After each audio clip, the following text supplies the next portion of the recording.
Thanks, Mariel, for this.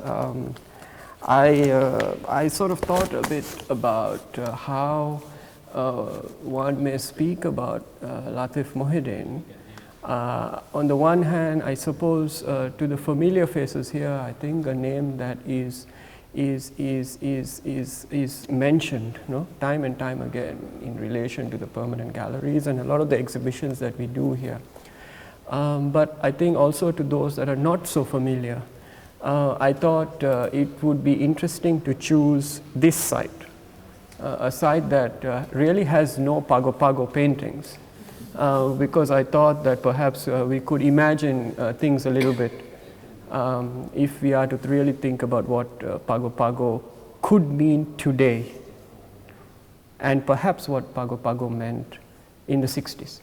You know, when I'll just call him Pag Latif or Latif, when Latif conceived it. So with regards to that, I sort of was thinking today afternoon how one may go about actually conducting an in-gallery talk. I mean, I've done a couple of these, but they were often in conversation with other artists. So this is sort of the first time that I'm here. And at first I thought I should just walk in without any notes and just speak. And I think I'm going to do that largely, but I thought I'll also make some notes, you know. It's better to be prepared because you made the time, put in the time and effort to be here, and I should put in a little bit of effort myself. So I will refer a little bit to this single piece of paper from time to time, but it's really just to guide my thoughts on what we are about to sort of think about, I suppose, and consider together.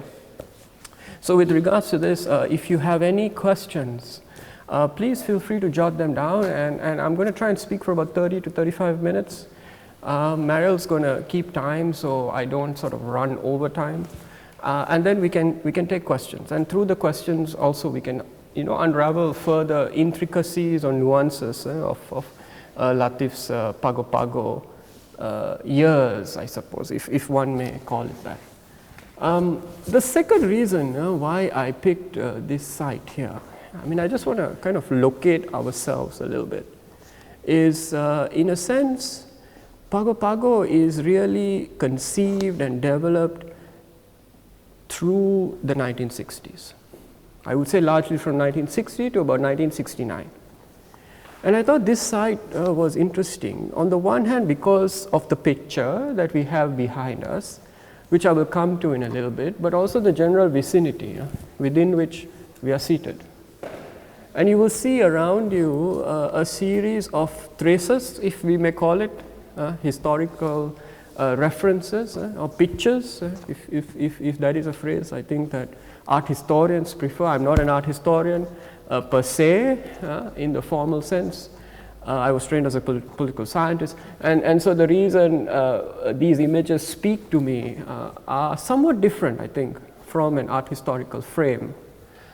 And I want to draw your attention to this image behind us by the Indonesian painter S. Sujoyono. And you have here a group of individuals, largely men. There's one, it seems, a female figure in the background. It's not very clear, but largely men. The setting is rural. You see an archaeological reference, the temples in the furthest left corner of the image. And then you sort of notice the title, which says, "Stand guard for our motherland," or "your motherland," depends on who is reading it and who is referencing it when you translate from Malay. The title, the original title. But it's also the year, it's 1965, and I want us to stay with this year, 65, because it's also inherently linked to Pago Pago. The year is 65, and the optimism, shall I say, of Indonesia's independence from Dutch colonial rule is fading. It's fading in the sense that when the Dutch are driven out, through violence, of course, some of the artists featured in this gallery even took up arms, as we know, Hendra on the other side. In fact, it even depicts two figures bearing arms. And yet the original impulse, of the nationalist sentiment somehow is under question, is under stress. And of course, 65 is also the year that Sukarno, who is the first leader of an independent Indonesia, as we understand it, is overthrown, and something is shifting. The original leftist ideals are under stress, and the artist, in a way, is forced to respond to this. And this response, I think, is captured in the image that we have here in front of us. And yet, before we think about that image, I want to read something to you, which is connected to the picture behind us, which is painted 7 years before this image, in fact, right? 1958. And it's titled Aku, which is I, or me, the self, a kind of a recognition of yourself in the mirror, right? You're standing there in the mirror and you look at it and you say, that is a reflection of me. It might not entirely be me, but it is me, and I am speaking to myself. And Latif is extremely young at this time. He is about 16, 17 years old, probably much younger than pretty much everybody here, right? And has now encountered this human being who is depicted here as well. And it's sort of, this image to me is perplexing, it's paradoxical, because whenever we think of Latif, we think of him as somebody who deals with abstractions. His image is always abstracted. But this is a figure. It's one of the few figures that you will find. And these are figures of the early years. And the phrase is marked there, Aku. And there is a kind of a, how shall I say, a kind of a notorious figure depicted. The colors are warm, almost as if something is burning. We're not sure if Latif is burning, or the figure is burning, or things behind him have been set ablaze. The brushstrokes are bold, they've been executed with rigor, and there is a kind of a, how shall I say, a kind of a, perhaps an angst, maybe a kind of a rebellious youth. Or is it a pop icon? Because this is an image of the Indonesian poet Khairul Anwar, who was sort of known, still known, and very much adored for being the angry man of Indonesia's struggle for independence. And independence comes through anger, in a sense. And artists get angry, and that's okay. It's okay to be angry, I think. But it's really a question for me. It's not about being angry, but it's about what you do with it. That appeals to me. I suppose Sujoyono was pretty angry too when he did this. When he said, stand guard, it's calling for something. He's calling out to you, and this, I thought, was calling out to me in today's context. And so I thought I'll read something to you. So if you bear with me. This is a fragment from 1943, based on which this image is constructed. If my time has come, I don't want anyone to beg, not even you. I don't need that sniveling. I'm but a wild animal, exiled even from his group. Even if bullets pierce my skin, I will still enrage and attack. Wounds and poison I'll take running, until the pain leaves. And I will care even less I want to live 1,000 more years. I think it's pop. I think it's pop. But I also think it's rage. And is it the artist's rage or is it something else? And this is what I want to get at today. So, to get into Pago Pago, I thought perhaps by setting this context, I want us to prospect two zones that are inherently linked to the Pago Pago image. And we'll come to the Pago Pago image eventually, right? Not just yet, but eventually. Maybe in the last 5 minutes, and then we go into questions. I think that's the best way to discuss images, really through questions, I think. Not through monologues, I suppose, of this nature, but through questions.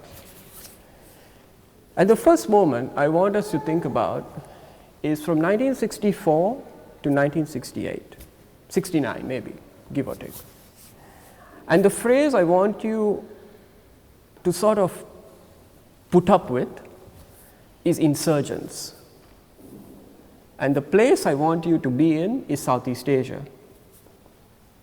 So when you put these two phrases together, it's insurgent Southeast Asia.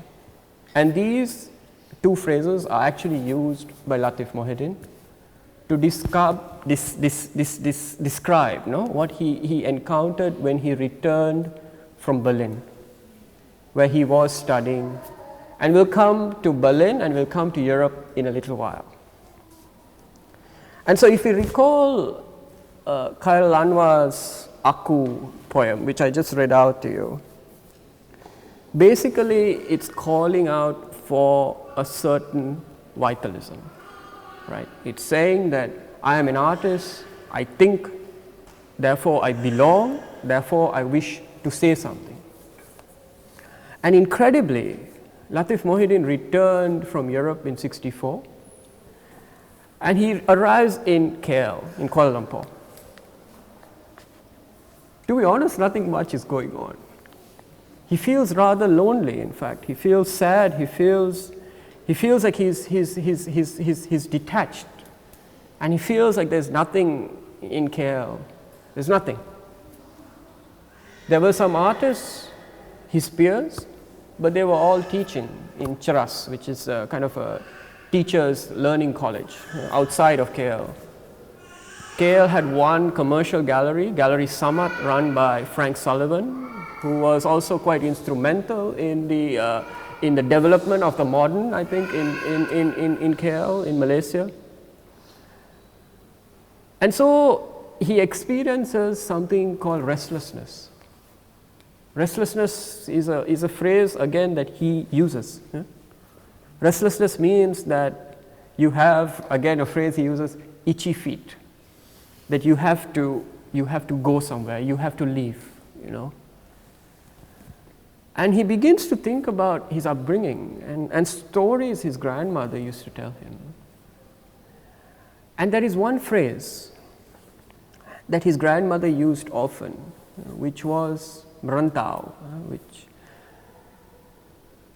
is a phrase used by people of Minangkabau origin from Sumatra, which basically means, it's a very complex phrase, but I'm going to try and put it in one line, which basically means to willingly leave one's home and to go away, to just go away.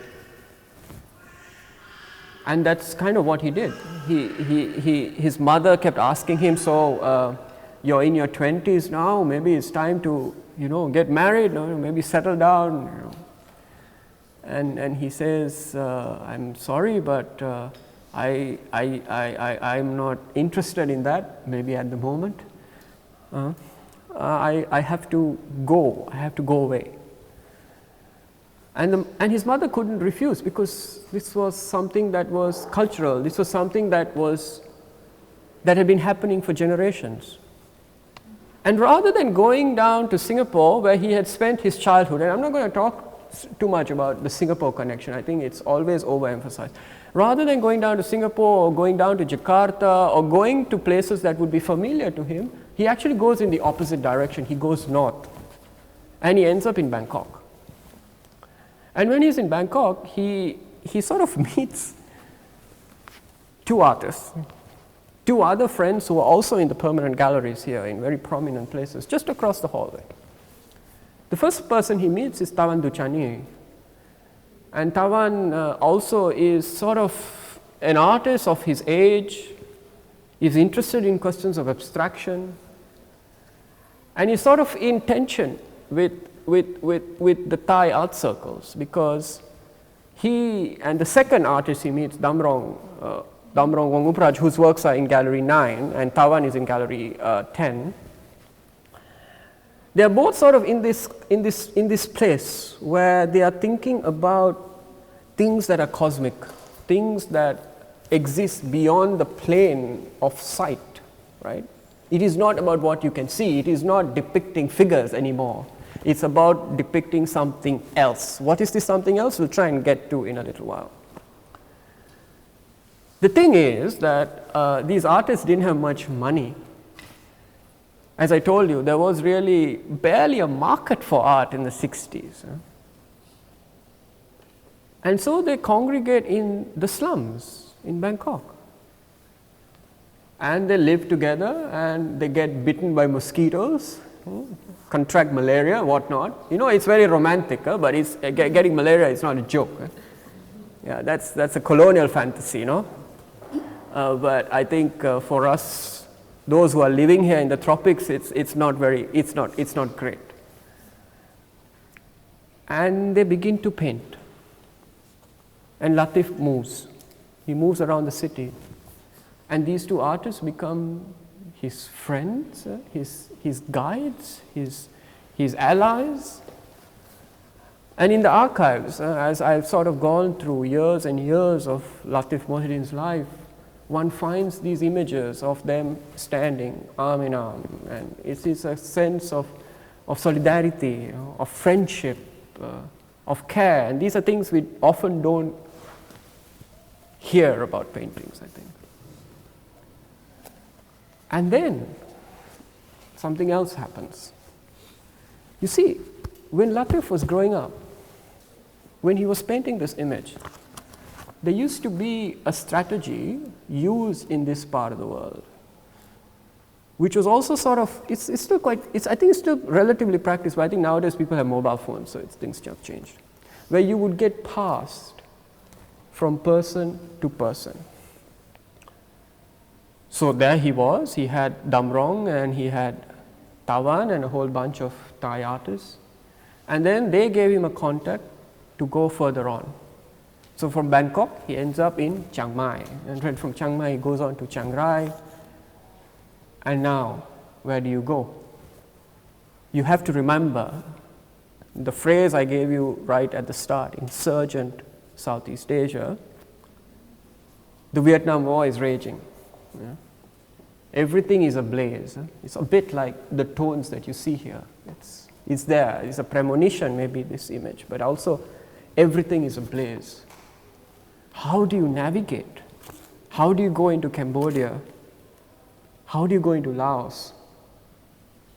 Somehow, Latif Mohideen did it. He would stop at borders, he would sort of talk to immigration officers, secure a visa, so on and so forth, and he made it. And he arrives in Cambodia, he arrives in Siem Reap, and eventually makes his way to Angkor Wat. And the moment he arrives, he notices a certain complexity.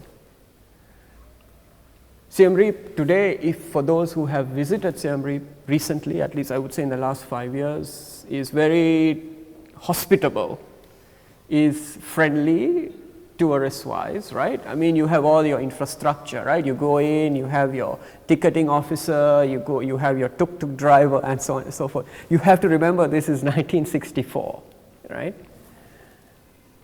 And he goes into the temples, and the temples have not really been constructed. No? Today you have Siem Reap, which is divided up, right? You have the Japanese, you have the Germans, you have the Indians, and all these archaeological surveys kind of reconstructing these temples. I'm not so sure whether these temples need to be reconstructed or not, but that's a different talk, and maybe I can give that at the ACM if they invite me.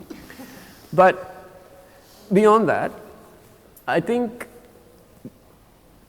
imagine seeing these temples with overgrown foliage, these massive, massive fig trees that have taken over these structures.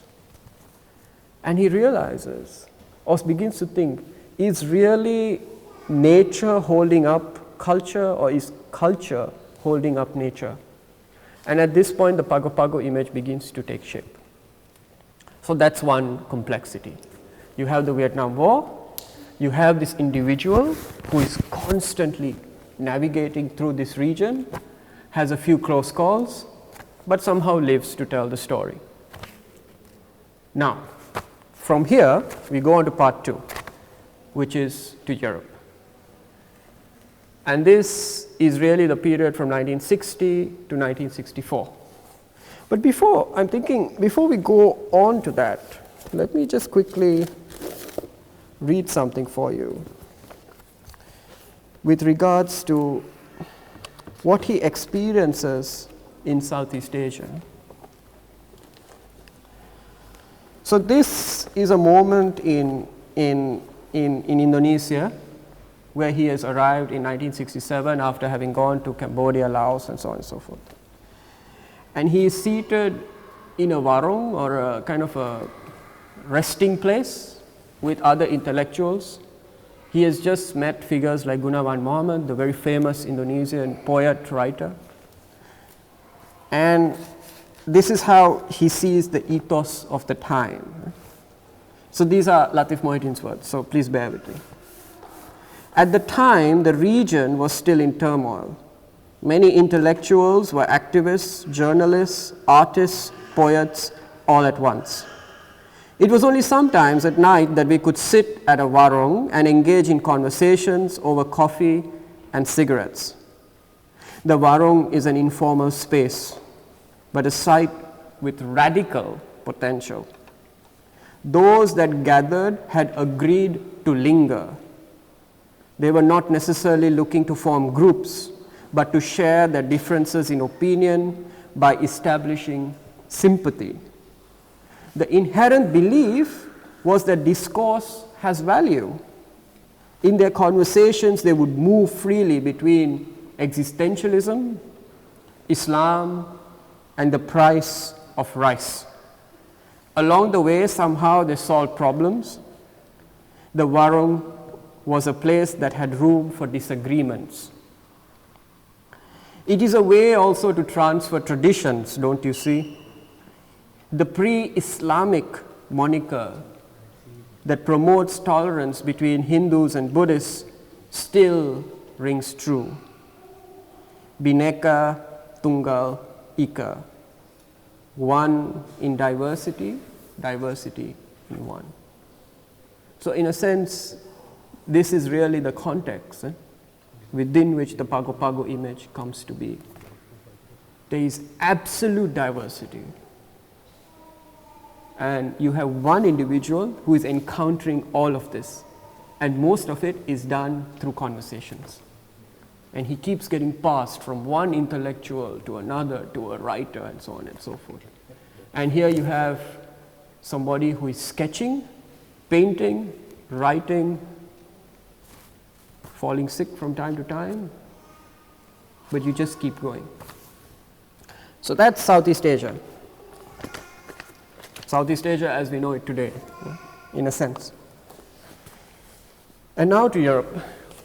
And this will be quite brief. Again, 2 years after he had painted this image and was sort of hanging around Kuala Lumpur, one of his relatives comes up to him one day and says, "Hey, Latif, you can paint, can't you?" And he's like, "Yes."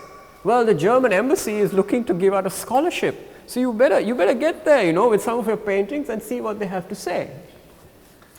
So there he is, packs a few of his canvases, and he's at the gates of the German embassy in KL, and they look at him.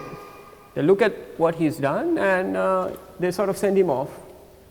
A few days later, they tell him, you've been awarded the scholarship, which is the DAD, which is basically the German Cultural Foundation, which has been giving out scholarships since the 1960s.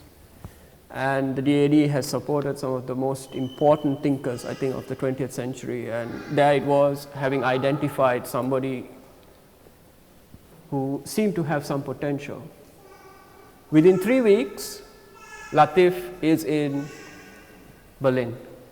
From Berlin, he travels a little bit to Dresden. And outside of Dresden, he is sort of put into a little camp, not for refugees nowadays, but really a kind of a language camp where he is forced to learn the German language. You see, you have to imagine this is Germany in the 60s. It's just after the war. The German self is being recuperated, I suppose, in one form or another, amidst the tensions of the Cold War. And not many people spoke English outside the major cities. And Latif too here is now learning the German language. And he feels quite lonely, actually, to be honest, in those early years, and rightly so. But the loneliness gives rise to two things. First, he begins to have conversations with, how shall I say, older citizens of West Germany who begin to tell him stories, and as a result, he begins to learn the German language. But the second leads to something that is quite critical and pertinent to our conversation today, is that by acquiring the language, he begins to acquire the literary world, the modern as we understand it, the modern that was circulating in Europe in the early 60s, and the modern as it is sort of defined and identified not just through the painted image or through the movements that were defining artistic practice during the time, but modern in the literary form. And so, for instance, through this, he begins to read writers like Kafka, Edgar Allan Poe, and so on and so forth. And the German language, in a way, gives him access to this incredible world, which is not just of a technical virtuosity. So it's not what you learn in the classroom, you see. Painting by inherently is a universal practice. I can contend this. Look around you. Look at these images. These are extremely accomplished images. Are you going to tell me that these images are purely Southeast Asian? Absolutely not. Absolutely not. And this is what he acquires. You had to imagine, this is painted when he's a young man. He's not formally trained, right? But now he's learning to paint in class. And he's doing typical things like still lifes and so on and so forth. But he also acquires the literary world. And I think this meeting between the literary and the visual is another point where the Pago Pago image and the Pago Pago-esque world begins to materialize. And so Europe, another critical site. Now, let me read something to you, a little fragment recalling Europe. I kind of struggled to select the right passage, and I hope I still get it right. Maybe I'll read both. So, okay, I have been marked. Latif has just arrived in Berlin.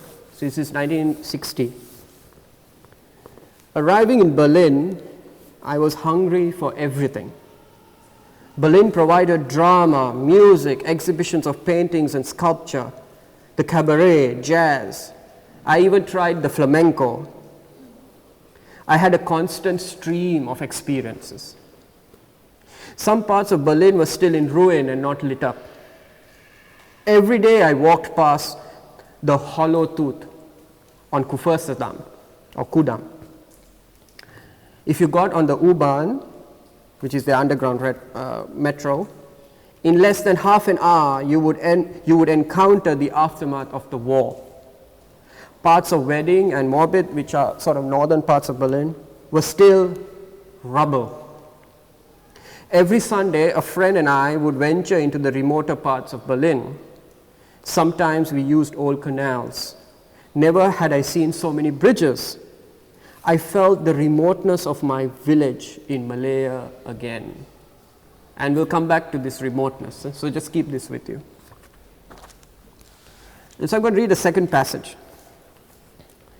So through all these different experiences, something happens, and this is related in a sense to what he encounters later in Cambodia.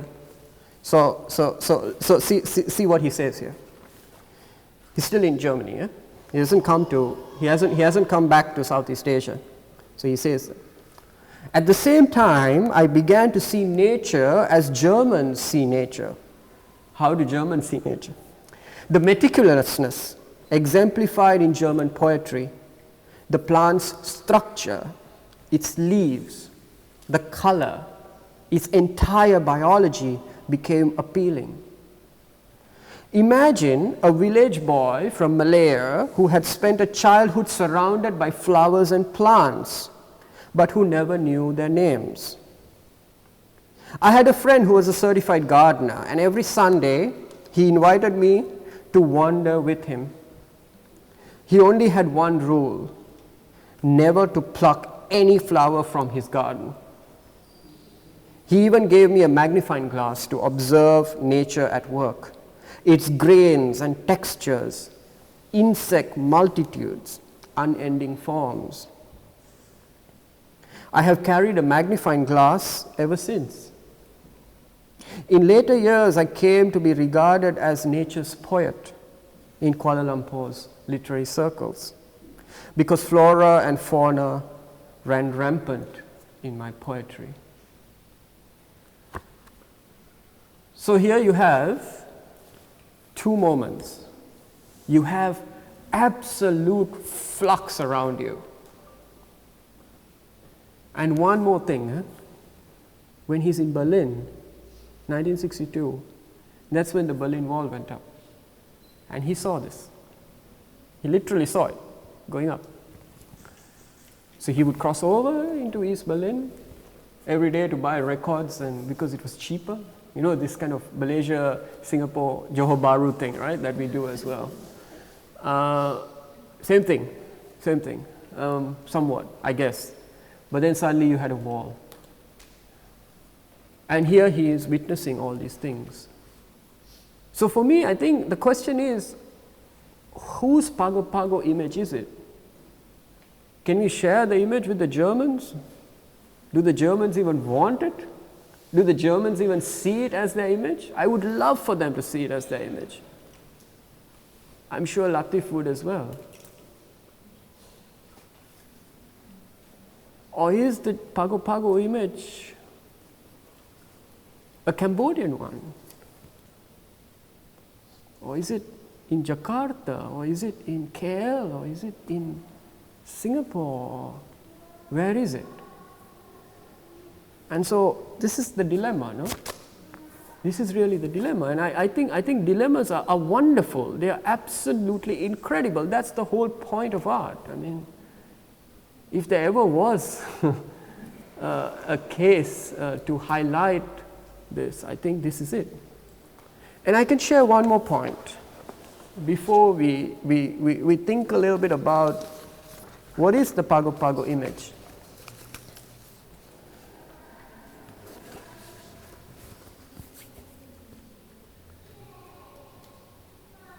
Latif was part of a generation in the 60s who was moving. They were moving. If you look at all these artists from Gallery 7 onwards, they were all moving, you know.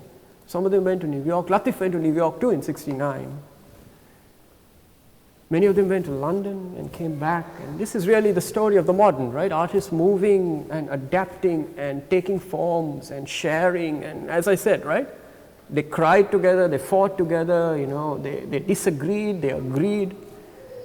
But one thing that the Pago Pago image does, I think, and I know this is a bold claim to make, but I'm going to make it anyway, because you only live once. Really, you only live once. And this is the claim. that Pago Pago, in a way, made Southeast Asia active. And he was circulating these ideas in Berlin, he was circulating these ideas in Jakarta, he was circulating these ideas in Bangkok, he was even circulating these ideas in Vientiane. Imagine this, Vientiane. How many of us think of Vientiane as a place for art? In fact, if you read the Wikipedia entry for Laos, you must go read it. It's incredible. They say it's really the forgotten part of Southeast Asia. These are old colonial tropes, no? Which Wikipedia also reproduces. I actually want to go and edit that. But in Vientiane, imagine this, he was in Vientiane in 66, whilst the Vietnam War was going. And this, in a sense, put Southeast Asia into an active position, into a space where newer ideas about modern art could emerge. Just like these images that you see here, in their own right. And so you had this icon, pop icon, I suppose, in a sense, to Pago Pago. And this is sort of where I want to end, because I still have a last section, but perhaps I think I've sort of said enough. And I want to end with one last reading, if it can be called a reading. This is a collected volume of Latif's poetry, which were largely written in the 60s. And it's translated by Saleh bin Jonaid, a figure who has fascinated me for years now. Saleh was, I think, one of the most incredible writers that Malaysia has produced in the last 40, 50 years.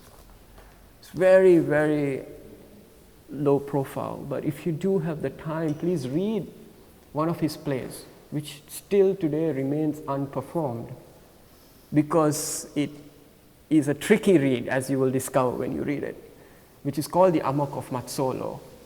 Please read it. I think it's really the great Malaysian novel. It's a very thin book. You can find it in most libraries. I know the National Library has a copy. I think if there was ever a great Malaysian novel, that's there. Sorry, I got distracted, but coming back to Pago Pago. Just like the Angkor point. Oh my God, that's terrible. So this is written in Vientiane in 1966. Vientiane, yeah? The forgotten part of Southeast Asia. Forgotten. Forgotten for whom? Maybe we should ask people in Vientiane whether they like to be considered forgotten. Probably not. Let's go. So it's titled River Mekong. In Malay, of course, Sungai Mekong. It's written in 3 parts. River Mekong, I choose your name because I feel so alone. I'll bury my heart in your murky depths, my right leg in the direction of the moon, my left, the sun. I'll let my heart be carried by your current, my name to the open sea, my voice to the mountains. River Mekong, your breath is so calm. Your winding flow is so relaxed. On your bank, a mother weeps, calling out to her lost son. And when she merges her face with your face, you could smile, your unperturbed smile. River Mekong, let not your shimmering ripples dazzle me. On your silt bed, I can see many blooms of blood and stones with open wounds. As night approaches, a storm will come from the north. Your banks will collapse, and your current will be stronger than the falls of Niagara.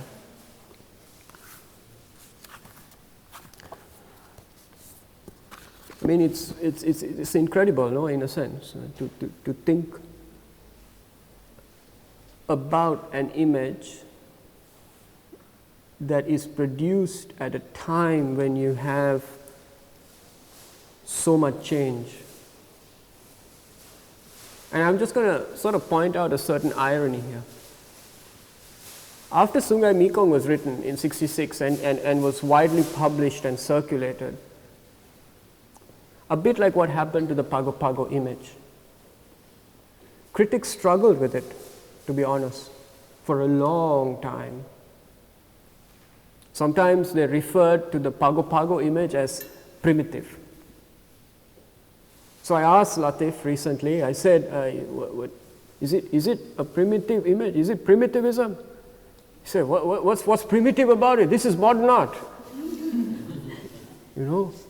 He said, don't you have a museum to talk about the primitive? Civilization museum. I said, yes, of course. This is modern. This is entirely modern. And he said, oh, maybe it's my fault, you know. Some of the Pago Pago images even have titles like totem. Damn it.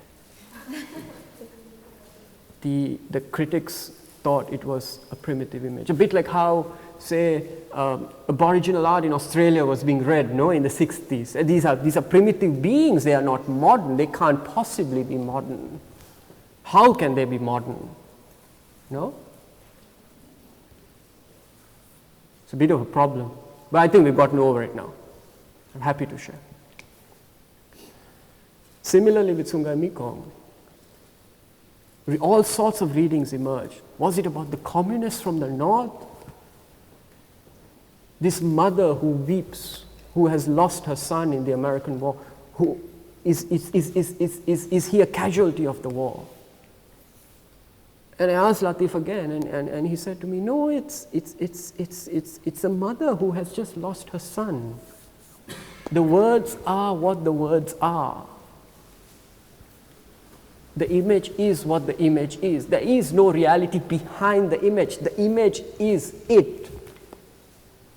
And I think we have to recognize this. And only then perhaps we can really, truly understand the modern, I think.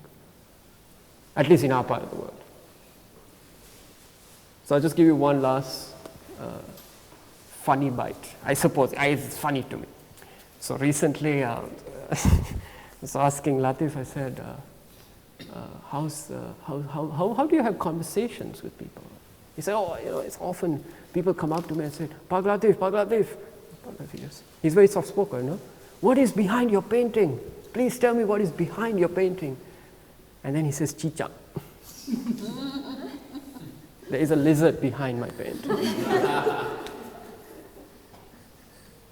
So, questions?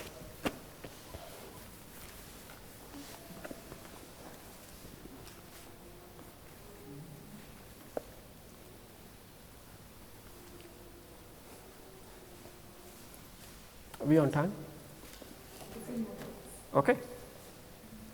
Let's start with the first question. Yes. I'm a tourist from Malaysia. Yes. I'm very amazed to see so many non-Malaysians so interested in Malaysian artists here. So, Great. just my thoughts is, Latif drew a lot of paintings, from Pago Pago to Rimba, Yes. to Omba. He also does, sculptures. So why is Pago Pago so sought after? He went to Pompidou. Yes. Why? Okay. Why is it so sought after? It's a great question. I think, and there is some art historical writing around this also. I think the consensus, I suppose, or the contention is that Pago Pago, based on the context that it is conceived in, really became almost like a sort of a, and I'm simplifying it here, but a sort of a toolbox from which Latif would maneuver in the future. So there are a whole range of sketches where you can see early formations of his later series emerging. For instance, one of the series that he's very well known for, the Langkawi series, you actually can see a lot of those images forming in the mid-60s. There is one particular drawing called Fata Morgana, which is sort of the reflection that you see in the water, where he's seated somewhere in Bangkok along the sort of edge of a river, and he sees this kind of reflection in the water. And if you look at the Langkawi wall sculptures, which we have some on display in the Recollect show, so if you do have some time, please go see them. It's there. So in a sense, I think from the perspective of his own practice and his own construction of the image, for all the other series that you've rightly pointed out, I think Pago Pago can be seen as the toolbox. It is the repository of these immense number of ideas. And then you kind of unravel it, and it takes you a lifetime to do it. Yeah, so you can imagine the intensity, with which he was working. And it was an extremely prolific moment because, I mean, he's also says this, and he's shared this publicly as well. He had a rule for himself that every day he had to make something like 5 or 6 drawings. And if he didn't, for whatever reason, he felt sick, or he ended up, I don't know, talking to friends or whatever, the next day he had to make it up. So it was rigor, I think, and I think that rigor helps the later series. Yes? What was the response of the other Malaysian artists when they saw his Pago Pago series? Again, thank you for the question, and it's a great one. The artists, I think, obviously embraced it, in a sense. I mean, this is the work of your peers. But I think that in the early years, there was a bit of a struggle in KL art circles because the image was strange. What is it? So for instance, one of his peers at the time was Syed Ahmad Jamal, whose work we also used to have in Gallery 9. Unfortunately, we don't have a work of his in the gallery at the moment. And he was, same time as the Pago Pago image was evolving in KL, he was very well known for his sort of expressionist stroke. And this image was being read, and there was a certain vocabulary through which Syed Ahmad Jamal's image was being read. Now, when it came to the Pago Pago image, it was very different. It was not expressionist. In fact, often people say that it's because Latif was in Germany, it must be German expressions. But in fact, if you look at the Pago Pago, the picture is extremely controlled, you see. So a lot of detail, and it's controlled. It's not a kind of just a stroke. The later works, the Rimba works, for instance, are a lot more gestural. We have one in the lobby, which you can see, it's gestural. That's the stroke. This is controlled. This is a bit gestural, I would say, but not the Pago Pago image. We have a few in the Gallery 8 over there.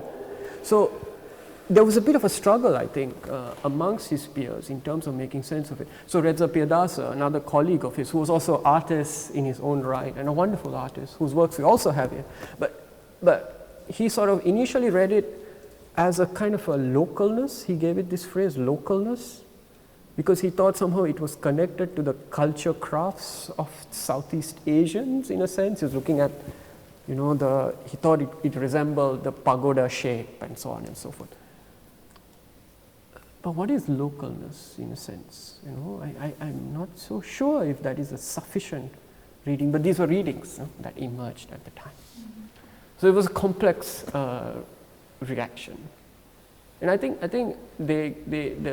his colleagues and his peers and his writers gave him all sorts of labels: existentialist, pessimist, expressionist, primitivist. And I think to all these labels he said yes. Why not, right? Somebody's giving you a reading, you just take it, whether you agree with it or not, right? Yeah. It was a response. But in response to your question, there is one thing I do want to note is that, you see, the Pago Pago series, it was very important for Latif, actually, to show and exhibit.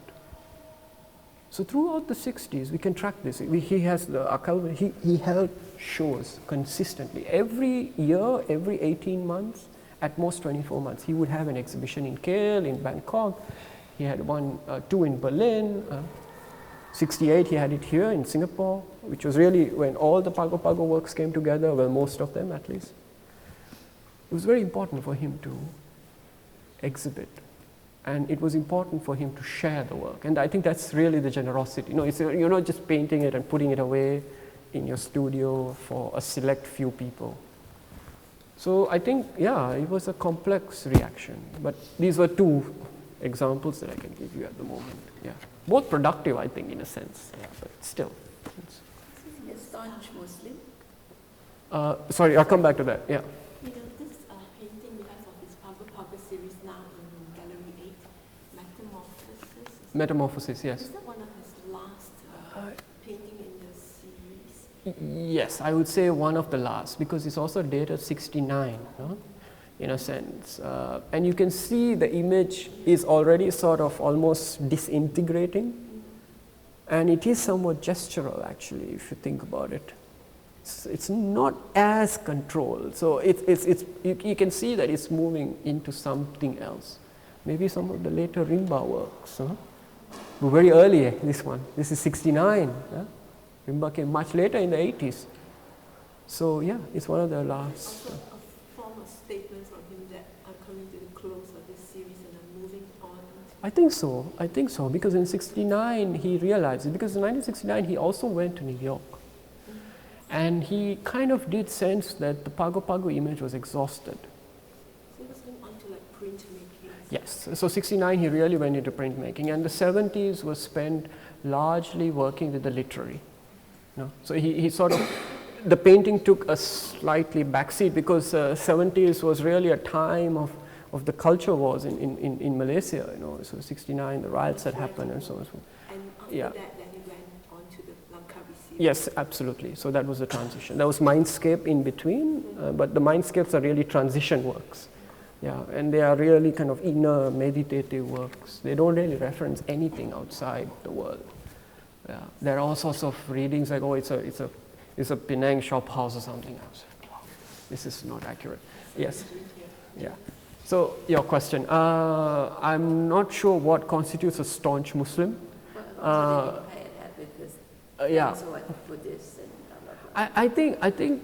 I think just to answer it with some tact and care, I think what Latif is more interested in is really thinking about how the spiritual unfolds, and it unfolds in multiple forms. It's not something that is purely, I would say, canonical or guided in that sense. And so this is really the inner self that you are sort of trying to engage, and there are all sorts of expressions, I would say, within Southeast Asia. I'm not going to talk about any particular religious tradition or form of thinking, but there are all sorts of expressions for this, and at times they all come together and they all share a lot in common, I think.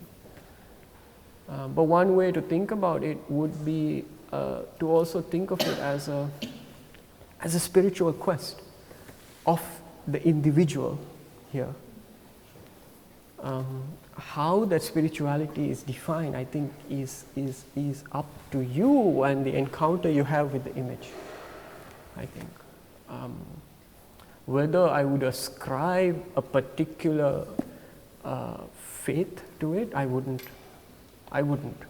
Not in relation to the Pago Pago image, yeah. I really don't think it matters, to be honest, yeah. Yes? Just now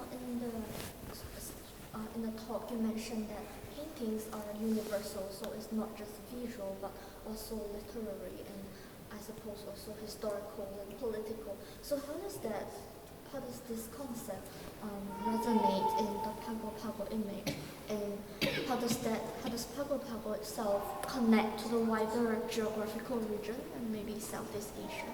Sure. I mean, thank you for the question. What I was sort of trying to get at in my comments was that the act of painting often is, at least to artists in this part of the world, is often ascribed, so to speak, as one which is borrowed, borrowed from the West.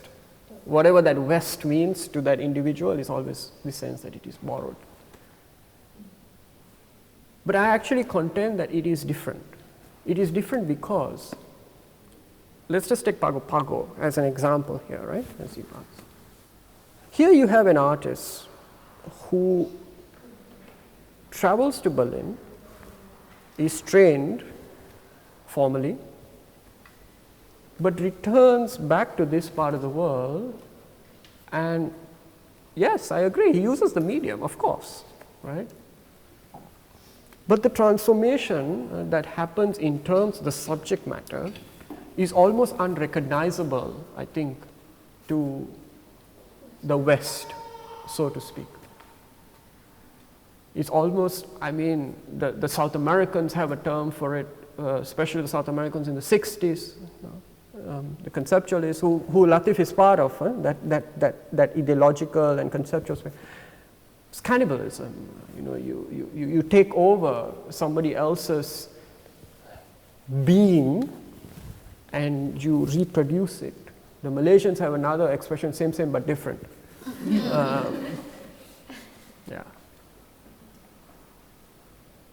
One more question. Yes. Can I ask, what sort of works did he do when he was in Berlin before he came back and did the Pago Pago series? I can actually respond to that in two parts. I would say largely it was typical subject matter. Typical subject matter in the sense you have still life, you have street scenes, you have constructions of nature as he described it in my readings. But there was one moment, I think, in relation to Pago Pago. You see, Berlin, it just closed down in 2016, the museums. 2016. Yeah. 2016, which were these large ethnological museums that used to exist in Dahlem, which is a kind of a suburb of Berlin. And Latif is there in 61, and he was spending a lot of time in these museums of Asian art, as so called. He also went to the large historical galleries, and his eyes, he said to me, struggled a little bit. He couldn't make sense of these large history paintings. And often he would connect the image by observing, let's say, the hand in the image. And you say, oh, it must be the same painter because the hand is painted in the same way. So his eye was struggling somewhat. And then he wandered into the museum in Dahlem, and he encountered these Thai and Khmer relics. Things that were probably taken, by the West during the 19th century and all sorts of things. And they were all sort of there, and he made a drawing, and he titled it Pagoden, which is pagoda in German. And this is 61, this is 3 years before he got to Bangkok. And that drawing for me is quite incredible because he had sort of put it aside and not really thought about it so much. And when we were doing the Pompidou show, we sort of started looking at things, and then suddenly this drawing emerged. And I said, what is this? What is this Pagoden? I mean, it's one of the earliest moments when the phrase Pago Pago was being intimated or considered. And you can see the horns emerging very early on. It's not a reflection of the Thai and Khmer relics. We don't care about that, eventually. These were just an encounter that he had. It's a memory encounter. And I think there is an expression in that was used. In fact, to go back to your earlier question about how other artists saw his works, what was the response? There is one incredible reference actually, which is by the artist Ismail Zain, whose works we also have upstairs on level 5 in Southeast Asia Gallery 13 in the corner. It's a 2-panel work. And Ismail Zain describes this moment, and it's written actually in Latif's book Garis or Line, so you can refer to it. He's seated somewhere in Vienna, and he suddenly begins to have a headache. And moments later, this headache transforms into a kind of a fever, and he begins to sweat. It's cold, but he's sweating. Maybe he was having hypothermia or something, I don't know, but he begins to sweat. And he begins to sort of think about what is happening around him, and he suddenly sees Freud walking across the street. And he also sees Egon Schiele, the painter, walking across the street, and he's wondering, who are these people? Why are they here? And he writes about it, and Ismail Zain years later, in 1989, in fact the transcript is published in the book, so if you do have some time, read it. He sort of reads it as a fever that somehow Latif had taken from his little village in Malaya, and I'm not going to talk about Singapore, yeah? Not talking about Singapore, taken from his little village in Malaya to Europe somehow. And this fever is also very much part of the Pago Pago image, in a sense, they think. So going back to that earlier question about the painting and the modern, maybe it's a fever. Maybe it's a fever. I don't know. I'm just venturing a guess here. Maybe it's a fever, or maybe it's just a dream. Maybe it's just a dream.